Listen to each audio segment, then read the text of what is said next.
Almost 1 month पहले जब mix team championships चल रही थी ना, तब मैंने एक चीज़ बोली थी कि यहाँ पे क्यों हमारे बेस्ट टीम यहाँ पे जा रही है। ठीक है, तो ये मेरे कमेंट्स थे वीडियो के अंदर, आप जाके देखना। मैंने ये चीज़ें बोली थी, मेरे ओपिनियंस थे उसके अंदर कि क्यों हमारे बेस्ट लोग खेलने जा रहे हैं इतनी, मतलब सारे लोग अपने नए नए बोलते हैं ना प्लेयर्स भेज रहे हैं और हम क्यों हमारे बेस्ट प्लेयर्स भेज रहे हैं। तब लोगों की कमेंट ये थी कि शायद सुधीरमान कप के लिए रेडी हो रहे हैं, अलग अलग वो भाई अलग अलग पता नहीं लोग क्या क्या चीज़ें बोल रहे थे। बट जो चीज़ मैंने तब भी बोली थी वो ये है कि हमारे जो बेस्ट प्लेयर है ना, जो अभी आउट ऑफ फॉर्म चल रहे हैं, जिनकी अभी तक फॉर्म नहीं आई है प्रॉपर, कितने 1.5 साल के ऊपर हो गया, उनको सुपर 300 सुपर 500 ये टूर्नामेंट्स खेल के जब वो जीत जाएंगे ना, जहाँ पे ऑलमोस्ट उनके लिए नो कंपटीशन होगी, अगर वो वहाँ पे जीत जाएंगे तो पहली तो चीज़ उनको बहुत ही ज़्यादा कंपटीशन बोलते हैं ना नहीं होगा। एंड सेकंड चीज़ उनको बहुत ज़्यादा कॉन्फिडेंस आएगा जीतने के बाद कि नेक्स्ट टाइम जब वो 750 या 1000 खेलने भी जाएंगे ना, तो उनको कॉन्फिडेंस बहुत ज़्यादा रहेगा कि भाई अब लग रहा है उनको। ठीक है, तो ये चीज़ एक पहली हुई। सेकेंड चीज़, तब भी मैंने एक चीज़ क्लियर बोली थी कि अगर आप टॉप प्लेयर हो ना, तो आपको बोलते हैं ना कि अगर आप आउट ऑफ फॉर्म चल रहे हो, जैसे आंसियांग का मैंने एग्जांपल लास्ट वीडियो में बोला था, तब भी मैंने बोला था कि आंसियांग को कोई भी ज़रूरत नहीं है। इवन बोलते हैं ना कि उनकी अगर एसोसिएशन ने भी उनको फोर्स किया है तो भी उनके लिए तो अच्छा ही हुआ है कि उन्होंने बोलते हैं ना सुपर 300 खेल ली ऑल इंग्लैंड के पहले, थोड़ा बहुत वार्म अप ही हो गया उनका। तो तब भी हमारे बेस्ट प्लेयर्स वहाँ पे नहीं खेले थे। ठीक है, तो मतलब best players in the sense, देखो समझ रहे हो आप मैं क्या बोलने की क्या कोशिश कर रहा हूँ। तो यहाँ पे जो सेन लक्ष्य का नाम उन्होंने विड्रॉ किया है क्या नहीं, मैंने सर्च करने की कोशिश की पर मुझे नहीं मिला कि उन्होंने विड्रॉ किया है या फिर क्या हुआ है, इंजरी हुई क्या हुआ है, कुछ भी आइडिया है नहीं। एक चीज़ जो मुझे बिल्कुल भी पसंद नहीं आई वो ये थी कि यार देखो, एक टूर्नामेंट ऐसी सुपर 300 या 500 वाली जीत जाओ, देन नेक्स्ट जब बड़ी टूर्नामेंट खेलने जाओगे आप वैसे ही बहुत बड़ी आपका कॉन्फिडेंस आ गया होगा। तो ये था मेरा। एंड सेकंड जिसमें मैं बहुत ज़्यादा खुश हूँ वो है कि हमारे इंडिया की बहुत ज़्यादा बोलते हैं ना प्लेयर्स, एंड जो मुझे चाहिए था लास्ट 1-2 महीने से, जो मेरे बोलते हैं ना अंदर से चीज़ें थी कि हमारे बड़े छोटे छोटे प्लेयर्स जो नए नए आने चाहिए ना, वो यंग प्लेयर्स एंड सब कुछ पार्टिसिपेशन उनको मिलना चाहिए सुपर 300 के अंदर भी। तो यस वो आ रहे हैं, रैंकिंग पॉइंट्स जिन जिनके बढ़ गए हैं जब वो सब कुछ यहाँ पे पार्टिसिपेट कर रहे हैं, बहुत ज़्यादा हमारी है ना बोलते हैं कि पार्टिसिपेशन है ये स्विस ओपन के अंदर। तो शुरुआत करते हैं। हमारा जो मेन मेन बोलते हैं ना कि मिक्स डबल्स मेरे लिए मेन रहता है, आप समझो जब से जेंगो आ गए ना उसके बाद से मैंने थोड़ा बहुत मिक्स डबल्स देखना बंद किया है कि यार अब ठीक है यार, मेरे फेवरेट्स जा चुके हैं। एंड देन नेक्स्ट वतनाबे हिकाशिनो थे, ये दो मेरी फेवरेट टीम्स थी, उनके अलावा ठीक है वो है भाई वैसा ही लगता है। तो अब उतना ज़्यादा नहीं देखता हूँ, बट स्टिल जो हमारे इंडिया की एक पैर है, यस जो बता दूं कि गोलाई है मलेशिया के, वो यहाँ पे खेल रहे हैं, उनका पार्टिसिपेशन दिख रहा है यहाँ पे। देन हमारे आयुष एंड श्रुति है, उनकी मैच होने वाली है पक्कावन, एंड मैं अगर नाम गलत बोल रहा हूँ तो प्लीज़ सॉरी उसके लिए। तो दोपहर को 1 बजे के आसपास आपको ये मैच देखने मिल जाएगी, BWF की साइट पे ही होगी, जो यूट्यूब चैनल है वहीं पे होगी। एंड सेकंड है असित अमृता खेल रहे हैं हमारे, एंड सतीश आद्या खेल रहे हैं। ठीक है, तो हमारी 3 मिक्स डबल्स पैर है, बहुत बढ़िया। मैं एटलीस्ट क्वार्टर्स या सेमी सोच रहा हूँ कि 3 में से कोई एक पैर को तो पहुँचना ही चाहिए। अच्छी खासी हमारे यहाँ पे बोलते हैं ना पार्टिसिपेशन है, बट स्टिल मुझे स्कोर्स या देखूंगा ना तभी आइडिया आएगा कि क्या फाइटिंग हुई है। हमारा गोल यहाँ पे यही रहता है, हम डिस्कशन करते हैं ना जब यहाँ पे, तो एक ही होता है कि क्या मैच में आप हारे हो कोई इशू नहीं है, बट आपने फाइट दे के हारे हो या फिर सामने वाले ने आपको डोमिनेशन किया है आपके सामने। तो वही चीज़ है मिक्स डबल्स का, यही पूरा डिस्कशन था, उससे ज़्यादा मैं अभी करूँगा नहीं। मुझे पता है लोगों को थोड़ा बहुत बोर हो जाता है, बट मुझे डिस्कशन करना अच्छा लगता है, ये है। देन अभी बात करते हैं वुमेंस डबल्स के रिलेटेड। वुमेंस डबल्स में लियू टेन का नाम यहाँ पे दिख रहा है मुझे, लियू टेन है तो चांस नहीं है कोई और जीत पाए, बट यस कोई ना कोई आके यहाँ पे अपसेट कर सकता है। देन गायत्री एंड जॉली खेल रहे हैं, मुझे नाम यहाँ पे दिख जरूर, देखो यहाँ पे वो लोग सेकंड राउंड में भी पहुंच चुके हैं। लास्ट वीक उनको थोड़ा बहुत पेन हुआ था, क्या हुआ था कुछ भी आइडिया नहीं है, उसके रिलेटेड किसी ने बात भी नहीं की है। वो लोग वार्म अप के अंदर ज़रूर वो बेल्ट लगाया हुआ था तो गायत्री ने, बट अभी उनको खेले और फर्स्ट राउंड जीत भी चुके हैं। तो दूसरा राउंड में भी कल ही होगा, कल डिसाइडेड होगा, टाइम शेड्यूल हो जाएगा। तो वही है उनकी मैच सेलिन के सामने होगी, सेलिन एंड एमिली के सामने होगी। तो ये वुमेंस डबल्स में बोलते हैं ना कि चांस बहुत, लियूटन के सामने अगर इनकी मैच आती है ना हमारे गायत्री एंड जॉली की, तो बहुत मुझे बढ़िया लगेगा देखने में कि भाई इंटरेस्ट मुझे बहुत ज़्यादा आ जाएगा कि क्या किस लेवल का परफॉर्मेंस हम लेके आते हैं। तो वही चीज़ है। एंड देन मुझे जो पैर वुमेंस डबल हमारे और भी दो पेयर है वैसे देखो। प्रिया श्रुति वापस खेल रहे हैं, वो हार चुके हैं, ठीक है। 21-11, 21-19, मैंने इसका जो पिछला वाला हाफ सेट था ना वो देखा था, 21-19 वाला। तो एक चीज़ इसके अंदर मुझे क्लियर नोटिस हुई, मैंने तब भी ये डिस्कशन किया था कि कहीं से भी मुझे एक प्रॉपर बोलते हैं ना कि इनका कोऑर्डिनेशन नहीं दिखता है। ये एक बोलते हैं ना कि एक एवरेज जवाब है मेरा, एवरेज इन द सेंस कि ओवरऑल मैं ये चीज़ जवाब बोल रहा हूँ। मैं अगर बोलते हैं ना और एनालिसिस करने बैठा तो और चीज़ें भी इसके अंदर से मैं निकल सकता हूँ या फिर दिख सकती है, बट ये ओवरऑल बताता हूँ कि कोऑर्डिनेशन इशू मुझे दिख रहा है यहाँ पे। अटैक डिफेंस ये सब तो बाद की चीज़ें आती है, बट जो कोऑर्डिनेशन मेन चीज़ होती है ना, कि मैंने हमेशा ये चीज़ बोली है एंड बार बार बोलूँगा कि डबल्स के अंदर जब भी आपको थोड़ा बहुत अपने पार्टनर को देखने की आदत पड़ जाए ना, कि मैं देखूँ भाई एक शॉट कहाँ मतलब थोड़ा सा ऐसे फेस पीछे हो जाए ना, मतलब आपका कोऑर्डिनेशन जा चुका है। तो वही चीज़ है। एंड दूसरा भी होता है डबल्स के रिलेटेड, एक और चीज़ बता दूँ अगर आपको सीखनी हो तो, एक छोटी सी टिप है आपके लिए।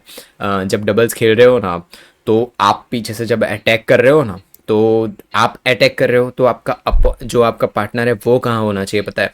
कि जैसे आप लेफ्ट साइड में हो ना, कोर्ट के लेफ्ट साइड में, मैं बैक हैंड और फोर हैंड बोलूँगा ना तो आप कंफ्यूज इसलिए होंगे क्योंकि अगर मैं लेफ्टी हुए तो आप, तो मैं सिर्फ लेफ्ट एंड राइट बोलूँगा। तो लेफ्ट पीछे से हम देख रहे हैं ना कोर्ट को, वो पॉइंट ऑफ व्यू लेना, ठीक है, पीछे के कोर्ट से। तो लेफ्ट साइड से मैं जब अटैक कर रहा हूँ ना, तो मेरा पार्टनर है ना सेंटर में नहीं खड़ा होगा, थोड़ा सा लेफ्ट में खड़ा होगा मेरे आगे ही, ठीक है, एकदम परफेक्ट स्ट्रेट लाइन में नहीं, बट सेंटर से थोड़ा लेफ्ट में। रीज़न, जब मैं लेफ्ट साइड से स्मैश लगाऊंगा ना तो मेजोरिटी चांस है कि सामने वाला डिफेंड करेगा, वो साइड वाला पार्ट है ना कोर्ट जो खाली है वहाँ पे डिफेंड करने की कोशिश करेगा। और जैसे ही वो वहाँ पे डिफेंड करे तो एक आप जो आपका पार्टनर होगा ना आगे, वो स्मैश या ट्रैप मार के फिनिश कर सकता है, ठीक है। तो वो एक छोटी सी टिप है कि आपका पार्टनर एकदम सेंटर में नहीं खड़ा होगा, वो थोड़ा टिल्ट हो जाएगा। सेम गोज जब आप राइट में जाओगे तो आपका पार्टनर थोड़ा सा राइट में टिल्ट होगा।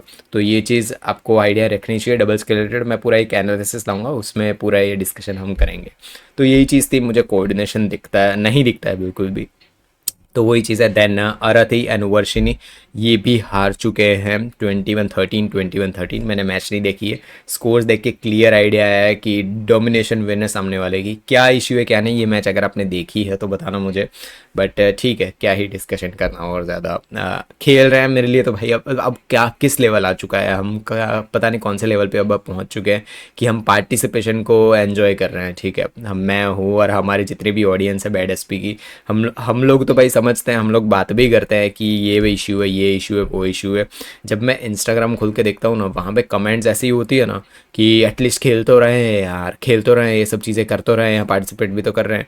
ये इशू कहाँ से शुरू होता है पता है? मैं आपको एक छोटी सी स्टोरी बताऊंगा तो आपको आइडिया आएगा।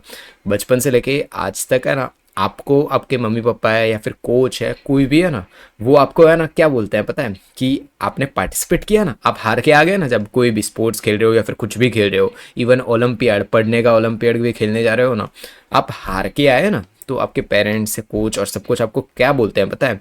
वो आपको ये बोलेंगे कि एटलीस्ट पार्टिसिपेट तो किया ना तूने, बहुत है यार, सर्टिफिकेट आ गया ना तेरे पास पार्टिसिपेशन का, बहुत है यार।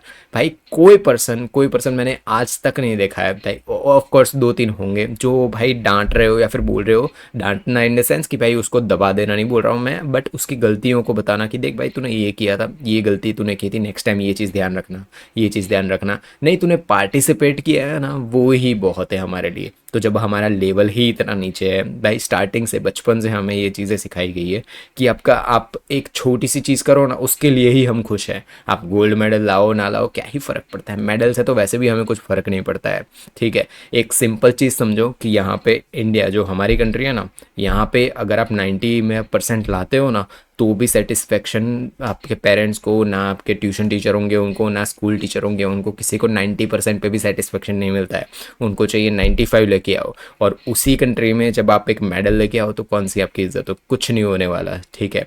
आप अगर गवर्नमेंट जॉब लेते हो, कहीं पे पहुंचते हो तो आपकी इज्जत है, बाकी ये मेडल वेडल लेके भी आए ना तो भी कोई इज्जत आपकी नहीं होने वाली है, ये रियलिटी है। और इसी चीज़ को हम चेंज करने वाले हैं। इंडिया में जब भी आप कोई भी टूर्नामेंट हार के आते हो या फिर कुछ भी होता है ना, आपको आपके पेरेंट्स या फिर कोई ना कोई ऐसा बोलता हुआ सुनेगा कि ठीक है हार जीत तो लगी रहती है यार। नहीं भाई, हार जीत नहीं लगी रहती है। जब आप टॉप रैंक पे नहीं पहुंचते हो ना, ठीक है, जब तो आप जीतते नहीं हो वहाँ पे, तो आपके अंदर क्या चीज़ चल रही होती है ना, वो एक एथलीट ही समझ सकता है। वो एक हार मिली होती है ना, वो हार डाइजेस्ट करना कितना टाइम लगता है, बोलना बहुत ही ईजी है कि भाई हार जीत लगी रहती है, हार जीत लगी रहती है, ठीक है।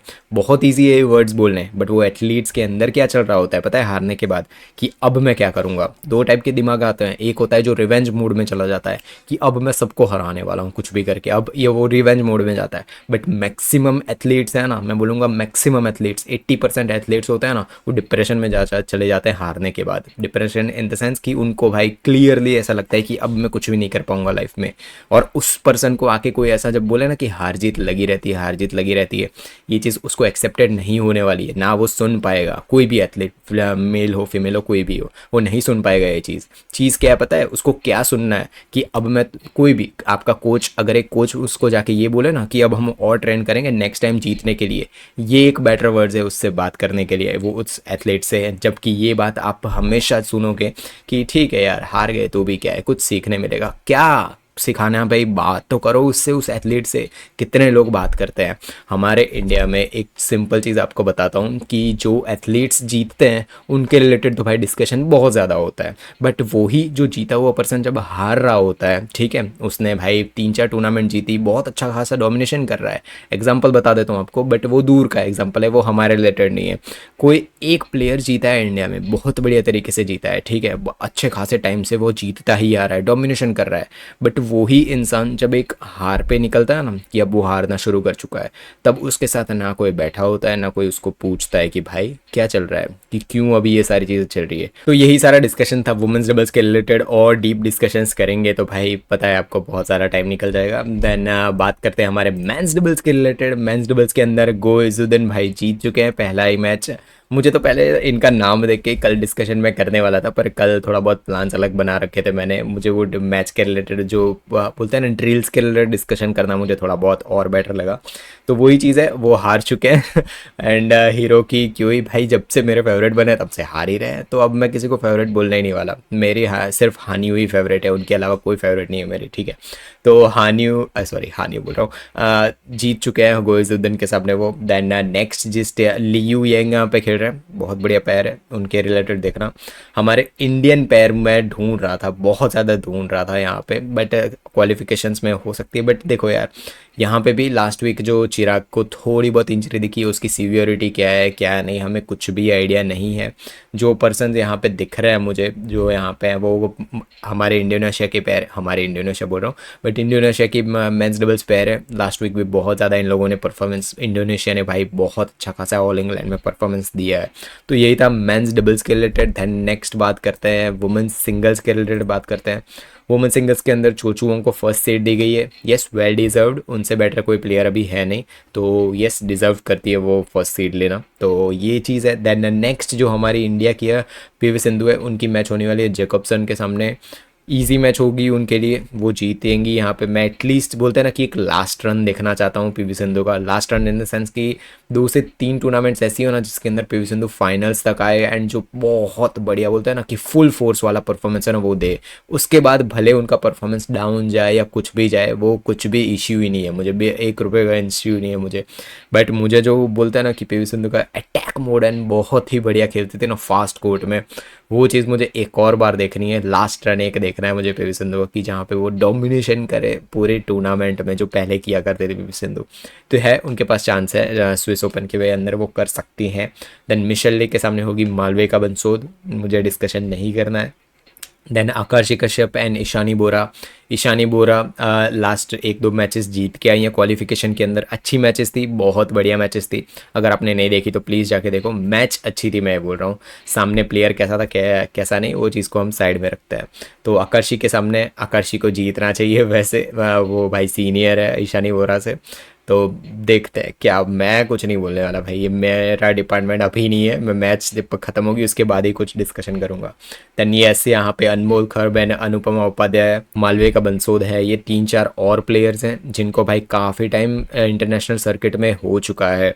आपको ऐसा लग रहा हो कि वो न्यू कमर्स हैं, तो पहले तो उनकी एज जाके देखना। सेकेंड चीज़ आप ये जाके देखना कि कितने टाइम से वो इंटरनेशनल सर्किट के अंदर खेले जा रही है, बट स्टिल उस लेवल का उनका नाम नहीं बन रहा है।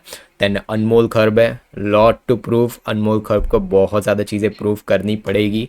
वरना वो बोलते हैं ना कि एक टाइप का उन्नति हुडा के कंपैरिजन में वो नहीं आ पाएगी, ठीक है, उनको खेलना पड़ेगा। देन रक्षिता यहाँ पे खेल रही है, रक्षिता भी एक बहुत बढ़िया प्लेयर है। आपने अगर रक्षिता की गेम प्ले नहीं देखी, कैपेबिलिटी उनके अंदर भी है, बट वही चीज़ होती है कि हमने जो टीयर लिस्ट बनाया था उसके अंदर भी मैंने कैटेगरी इसीलिए रखी थी कि भाई आप वर्ल्ड नॉमिनेशन करो, उतनी अगर आपके अंदर कैपेबिलिटी है, बट स्टिल आप बोलते हो ना कि आप फर्स्ट राउंड थर्ड राउंड के अंदर हार जा रहे हो, तो कोई मीनिंग नहीं बनता है। आपको एग्जांपल बताऊंगा तो समझ आ जाएगा कि एक पावर बैंक है, पावर बैंक बोलते हैं ना, आपको पता हो कि मोबाइल चार्ज करने की होती है, उसकी कैपेबिलिटी है कि 5000 mAh, और भाई बहुत फास्ट चार्ज करती है वो, कि 5 मिनट के अंदर आपकी 50% चार्ज कर देगा फ़ोन को, ये उसकी कैपेबिलिटी है। बट वो है ना 5 घंटे में 5% चार्ज करता है, ठीक है, वो बोल रहा है कि मेरे को चार्ज नहीं करता है, ठीक है। अगर वो ऐसा कर रहा है तो भाई पावर बैंक की इश्यू है, आपकी कैपेबिलिटी है कुछ, और अगर उस लेवल पे आप परफॉर्म नहीं कर पा रहे हो ना, तो भाई इश्यू आपके साथ है। आप उस चीज़ को रिजॉल्व करो, देन मैचेस खेलने आओ।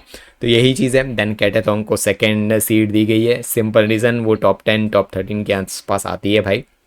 देखो 3 या 4 टॉप के अंदर, टॉप 10 12 के अंदर जो थाईलैंड की पेयर हैं, यहाँ पे अगर बुसानन और इंटेनॉन होती तो उनको भी थर्ड फोर्थ सीड दी गई होती। देन यही चीज़ है। देन नेक्स्ट जाते हैं फाइनली मैन सिंगल्स के बारे में डिस्कशंस करते हैं। मैन सिंगल्स के अंदर है ना, देखो एक चीज़ कुंडलावत विडिडसन खेल रहे हैं ना, वही मुझे तो बहुत ही बढ़िया लगा वो चीज़ कि कुंडलावत यहाँ पे खेल रहे हैं भाई, बहुत बढ़िया। अभी लास्ट वीक ही तो उन्होंने ऑल इंग्लैंड खेला है, तो ये यहाँ पे खेल रहे हैं। अगर कुंडलावत खेल रहे हैं तो पहले तो दूसरे उनके सामने जितनी पैर आएगी ना, जितने भी प्लेयर खेलने आएंगे उनको भाई कंपटीशन मिलता रहेगा, फाइनल्स तक मिलता रहेगा, ठीक है, जब तक कुंडलावत है वहाँ पे। तो सेकंड ही मैच या तो किरण जॉर्ज की होगी या तो गेम के की होगी। किरण जॉर्ज जिस लेवल का परफॉर्मेंस लेके आ रहे हैं, कुछ भी हो सकता है, वो स्ट्रेट टू गेम के को हरा सकते हैं, ठीक है, स्ट्रेट टू एकदम बीट कर सकते हैं, और हो सकता है कि स्ट्रेट टू 11 पॉइंट्स पे हार जाए। कोई प्रेडिक्ट नहीं कर सकता किरण जॉर्ज की गेम को, कोई सोच भी नहीं सकता कि किरण जॉर्ज आज आज विक्टर एक्सेल्सन को भी हरा देंगे भाई, वो पता है, समझ रहे हो भाई, उनकी उस लेवल की गेम है, बट वो आज कुछ भी कर सकते हैं। तो ये मैच दिख रहा है मुझे कुंडलावत के चांस है। देन अगर उसके बाद भी कोई जीत के आता है तो लिन चुन यी उनके सामने आएंगे कुंडलावत के सामने, वो मैच देखनी बहुत ही बढ़िया होगी। राउंड ऑफ 16 के अंदर आ सकती है उन दोनों की मैच। प्लीज़ अगर वो दोनों लिंचुनी और कुंडलावत की मैच आती है ना, तो मैं लाइव करूँगा, लाइव इन द सेंस कि लाइव एनालिसिस करने की कोशिश करूँगा, क्योंकि वो बहुत ही एक बढ़िया मैच होगी देखने के लिए। देन यस, लो गुआंगजू है यहाँ पे, जो मैंने लास्ट वीक भी बोला था कि चांसेस उनको अब बहुत कम मिलने वाले हैं, 300 में उनको खेलना पड़ रहा है, और रैंकिंग पॉइंट्स भी काफ़ी उनके जा चुके हैं। देन वेंग होंग येंग है यहाँ पे। तो भाई चाइनीज़ जो बैडमिंटन एसोसिएशन, मतलब एसोसिएशन तो क्या ही है, उनकी जो टीम है ना पूरी, वहाँ पे जिन लोगों को सेंड किया जाता है उनको क्लियरली पता है कि कौन से टूर्नामेंट में किस लोगों को भेजना है। क्लियरली भाई सारी चीज़ें वो सोच के रखते हैं, उनको पता होता है कि नेक्स्ट 1-2 महीने में ये टूर्नामेंट आ रही है ना, मिक्स टीम चैंपियनशिप से हम हमारे नए प्लेयर को भेजेंगे, हम यहाँ पे जो स्विस ओपन चल रहा है इसके अंदर हम वेंगोंग गैंग या फिर लू गुआंगसू ऐसे प्लेयर्स को भेजेंगे कि जिनके चांसेस होगी 300 जीत जाए। फिर हम ऑल इंग्लैंड के अंदर किसको भेजेंगे पता है, शियूची को भेजेंगे, और जो हमारे बेस्ट प्लेयर्स हैं ना उनको भेजेंगे, ताकि वो ऑल इंग्लैंड सुपर 1000 भी जीत जाए, ठीक है। तो ये थिंकिंग होती है कि कौन सा प्लेयर किस चीज़ के लिए बना है, उसको वहाँ पे भेजा जाता है। रैंकिंग पॉइंट्स और उस चीज़ को थोड़ी देर साइड में रहने दो, बट ये चीज़ थिंकिंग देखो कि किस लेवल की उनकी थिंकिंग चल रही होती है भाई, ठीक है, देखो समझ रहे हो। धन आयुष शेट्टी केंटा निशिमोटो के सामने मैच है।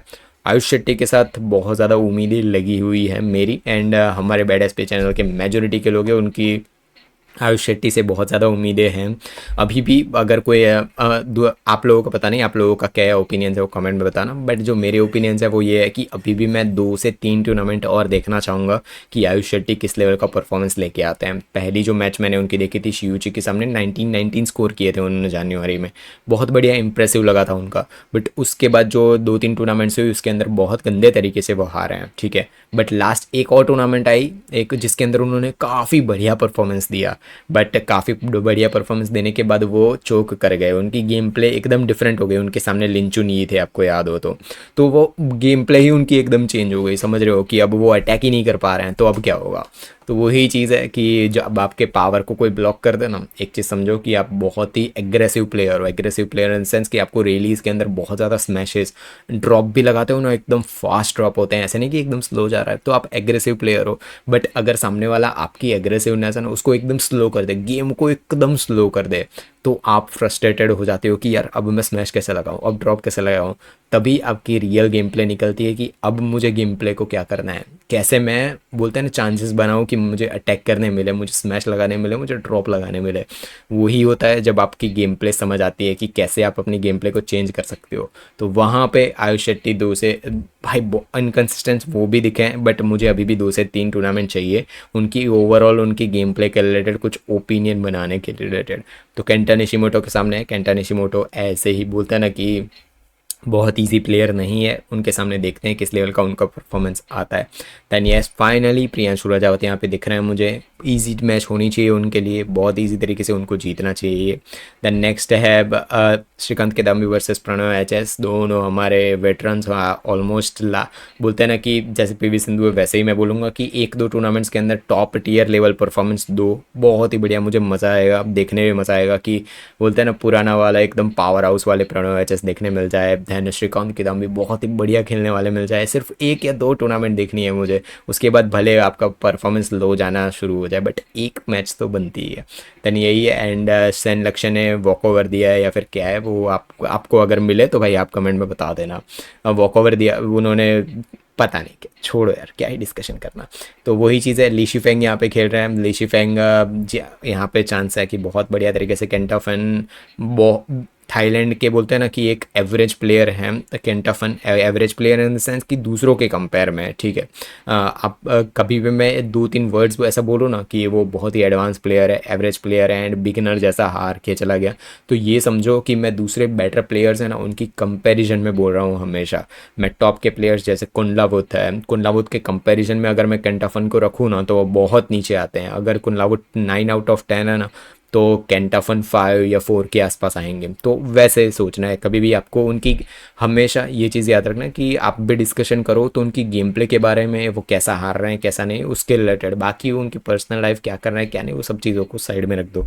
तो वही ये चीज़ थी, ली शिफेंग के सामने उनकी मैच आएगी। दैन शंकर यहाँ पे खेल रहे हैं, उनकी मैच मैग्नस जॉनसन के सामने। मैं कुछ भी उनके रिलेटेड बोल रहा हूँ, आयुष शेट्टी जैसा ही है कि अभी मुझे 2 से 3 टूर्नामेंट लगेगी उनके रिलेटेड कोई भी ओपिनियन बनाने के लिए। एंड देन एंडर्स एंटोनसन मुझे दिख रहे हैं यहाँ पे, एंडर्स एंटोनसन को भाई बहुत लोगों ने, मैंने उसमें डाला था ना, आपको कैटेगरी पता थी तो उसके अंदर डाला था कि ठीक है के अंदर डाला था, बहुत लोग गुस्सा हुए थे। बट यार वही चीज़ है, मुझे उनका वही समझ नहीं आता कि कभी कभार वो सुपर 750 है ना वो छोड़ देते हैं, वो बोलते हैं नहीं ये खेलना है मेरे, सुपर 750 छोड़ देते हैं भाई, कौन छोड़ता है 750। तो अगर एसोसिएशन ने बोला हो तो अलग है, पर वो शायद जहाँ तक मुझे पता है वो इंडिपेंडेंट है, जहाँ तक मुझे पता है। आप कमेंट में बताना अगर आपको पता हो तो कि वो उनकी कंट्री के एसोसिएशन के साथ है या फिर इंडिपेंडेंट है। तो वही चीज़ है कि एंडर्स एंटोनसन का मुझे समझ नहीं आता कि कभी कभार, लास्ट वीक भी देखो ऑल इंग्लैंड में क्या हालत हुई है, तो समझ रहे हो मैं बोलने की क्या कोशिश कर रहा हूँ। तो वही चीज़ है। एंड फाइनली मुझे यहाँ पे जो चोटिन चैन वर्सेस क्रिस्टो पोपोव दिख रहे हैं, का चोटिन चैन है उनको भाई मैं उन स्ट्रेम जो श्रीकांत किदाम्बी प्रणव एच पीवी सिंधु इन सब के रिलेटेड मेरे जो ओपिनियन है ना वो ही चोटिन चैन के लिए भी है कि मुझे एक लास्ट रन देखना है इन लोगों का, मुझे एक लास्ट फाइनल बार ऐसा देखना है कि वो प्राइम बार एक मैच के अंदर झोंक दो भाई अपना पूरा का पूरा, मुझे वो मैच देखनी है बस। तो वही आपके क्या ओपिनियंस है, क्या लग रहा है और क्या नहीं। एंड एक और क्वेश्चन है आज का फाइनली, वो क्वेश्चन ये है कि क्या सुबह 7 बजे अपलोड किया जाए या फिर 12 PM दोपहर को बढ़िया रहेगा। तो ये बैट टॉक्स के रिलेटेड डिस्कशन कर रहा हूँ मैं, तो बताना कमेंट बॉक्स में, मिलेंगे नेक्स्ट वीडियो में, तब तक के लिए बाय बाय, जय हिंद, वंदे मातरम।